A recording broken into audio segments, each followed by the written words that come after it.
1915 میں اقبال کی فارسی مثنوی اسرار خودی اور 1917 میں رموز بے خودی شائع ہوئی۔ ایک دن ان کے دوست فقیر نجمالدین ان سے ملنے گئے تو انہوں نے اقبال کو اشعار پایا۔ اتنے رونے والی کون سی بات ہے؟ تمہیں تو خوش ہونا چاہیے۔ وہ پروفیسر نکلسن تمہاری مثنوی اسرار خودی کا ترجمہ کرنا چاہتے ہیں۔ اسی بات پر تو رو رہا ہوں میں کہ یہ کتاب میں نے اس قوم میں احساس خودی پیدا کرنے کے لیے لکھی تھی۔ خودی اقبال کا ایک پیچیدہ فلسفہ ہے۔ یہ ان کی شاعری کا سب سے بڑا استعارہ ہے۔ خودی زندگی ہے، راز زندگی ہے۔ خودی انسان کو جذبہ عمل سے غافل نہیں ہونے دیتی۔ اقبال کی شاعری کے مطالعے سے پتہ چلتا ہے کہ ان کے نزدیک زندگی ہمیشہ رواں دواں رہتی ہے، اس کے پیچھے نہ ازل ہے اور نہ ابد۔ جہاں وہ خودی اس کا ذکر کرتے ہیں تو وہاں بھی ان کا جو ایمفسس ہے وہ یہی ہے کہ ایک طرح سے خود شناس ہو۔ یہ نہیں کہ تم خدا میں اپنے آپ کو مستغرق کر لو، بلکہ خدا تم میں مستغرق ہو جائے۔ اور اسی بنا پر ان کا جو تصور ہے خودی کا، اس میں فراق پہ زیادہ ایمفسس ہے، اللہ سے مختلف ہونے کا، بجائے اس کے کہ وصال کا تصور ہو۔ وصال میں تو استغراق ہے، قطرہ پانی میں گرا اور پانی بن گیا، سمندر بن گیا، لیکن یہاں تو قطرہ پانی کا سمندر میں گرا تو موتی بن گیا۔ 1923 میں پیام مشرق اور 1924 میں باغ درا شائع ہوئی۔ باغ درا اقبال کا اردو میں پہلا مجموعہ کلام ہے جس میں ان کا ابتدائی اردو کلام بھی شامل ہے۔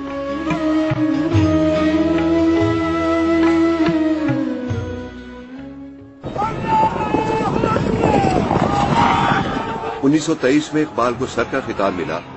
ان دنوں سودیشی تحریک عروج پر تھی۔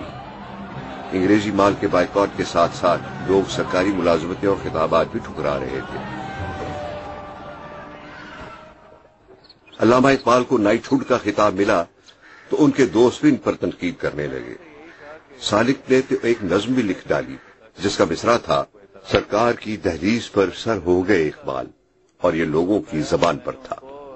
میں نے تمہارے سر کے خطاب پر جو نظم لکھی ہے کافی مقبول ہو رہی ہے۔ نظم تو تمہاری اچھی ہے، لیکن میں اپنے سیاسی نظریات سے دستبردار نہیں ہوا۔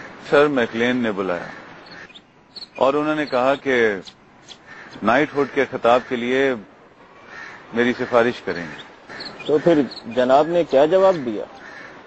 میں نے کہا کہ اسلام سوشل ڈسٹنکشن کی اجازت نہیں دیتا، تاہم میرا انکار گورنمنٹ کو برا لگتا ہے تو مجھے کوئی اعتراض نہیں۔ گورنر نے کہا کہ شمس العلماء کے خطاب کے سلسلے میں اس بار پنجاب کی باری ہے، تمہارے ذہن میں کوئی مناسب نام ہے تو بتاؤ۔ جانتے ہو میں نے کس کا نام تجویز کیا؟ آپ نے اپنے استاد مولوی میر حسن کا نام تجویز کیا۔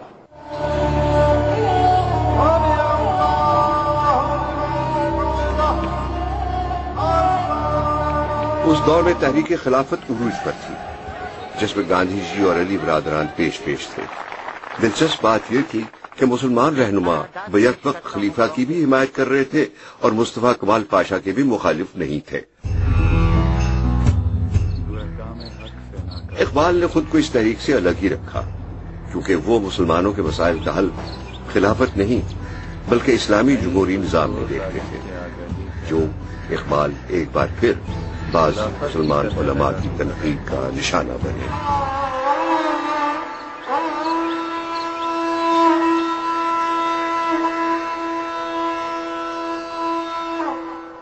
انیس 1924 میں اقبال کی تیسری اہلیہ مختار بیگم زچگی کے دوران انتقال کر گئی اور اسی برس 15 اکتوبر کو ان کی دوسری اہلیہ سردار بیگم سے بیٹا پیدا ہوا جس کا نام اقبال نے جاوید رکھا۔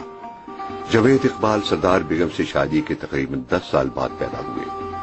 اس وقت علامہ اقبال کی عمر 47 برس تھی۔ جاوید اقبال چونکہ بڑی منتوں مرادوں کی اولاد تھے اس لیے بے حد لاڈلے بھی تھے۔ سردار بیگم سے بعد میں ان کی بیٹی منیرہ بھی پیدا ہوئی اور سردار بیگم کے انتقال کے بعد اقبال نے اپنے بچوں کی تربیت کے لیے ایک جرمن خاتون مسز ڈورس کو بطور گورنس ملازم رکھ لیا۔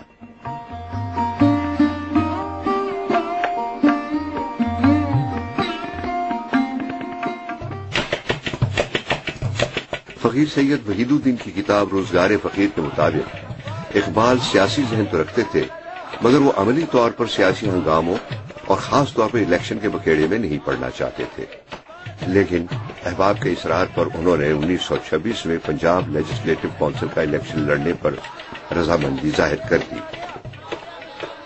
اس حلقے میں ان کے حریف ملک محمد دین تھے، جو برادری اور دولت کے بل بوتے پر الیکشن جیتنا چاہتے تھے۔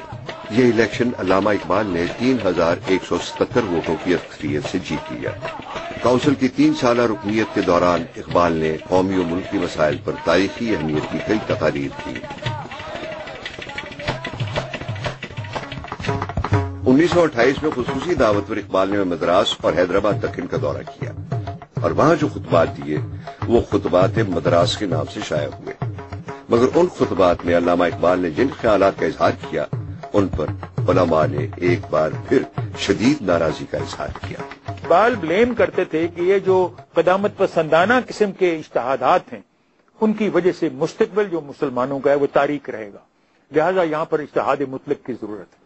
مطلق سے مراد یہ ہے کہ پھر قرآن کی طرف اور حدیث کی طرف جا کے نئی تشریحات لائی جائیں، نئی یعنی تعبیرات قانون کی لائی جائیں، یعنی جو بھی کہہ لیجئے شریعت اسلامی ہے جس شکل میں وہ موجود ہے اب وہ اس کی تعبیر جو ہے وہ ریلیونٹ نہیں۔ یہ بہت انقلابی بات تھی، تبھی تو کفر کے فتوے لگے۔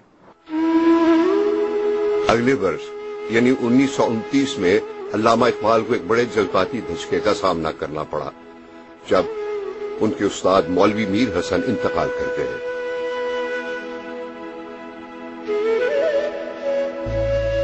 اسی برس وہ پنجاب ہائی کورٹ میں جج کی اسامی کے امیدوار تھے، مگر چیف جسٹس کی مخالفت پر یہ عہدہ حاصل نہیں کر سکے۔ 17 اگست 1930 کو اقبال کے والد نور محمد نے سیال کوٹ میں انتقال کیا اور اسی برس وہ موقع آیا جب علامہ اقبال نے مسلمانان ہند کو ایک نئی راہ دکھائی۔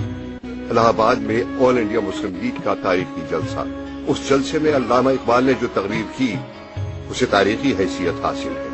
اس موقع پر انہوں نے مسلم اکثریتی صوبوں کے وفاق کا تصور پیش کیا تھا۔